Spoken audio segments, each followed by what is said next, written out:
ప్రాజెక్టును అప్పట్లో నాన్నగారు, ఆ దివంగత నేత ప్రియతమ నాయకుడు రాజశేఖర రెడ్డి గారు ఈ ప్రాజెక్టుకి సంబంధించి ఆయన శంకుస్థాపన చేసి ప్రాజెక్టు పనులు మొదలు పెడితే ఈరోజు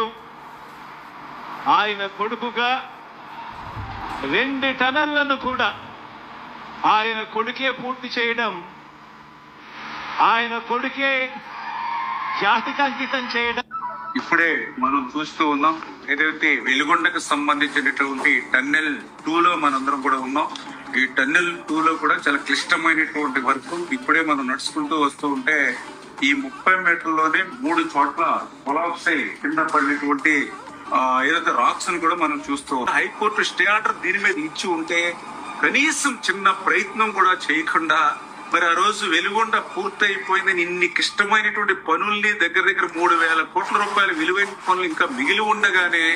ఆయన మరి జాతికి అంకితం అని చెప్పి ఈ యొక్క జిల్లాను గాని ఇక్కడ రైతులు గాని ఎంత మోసం ఎంత దగా చేశాడో ఇవాళ ఈ టన్నెల్ బోరింగ్ మిషన్ ఇక్కడ చిక్కుకున్నటువంటి విషయాన్ని చూస్తేనే మనందరికీ కూడా స్పష్టంగా అర్థమవుతున్నటువంటి పరిస్థితి.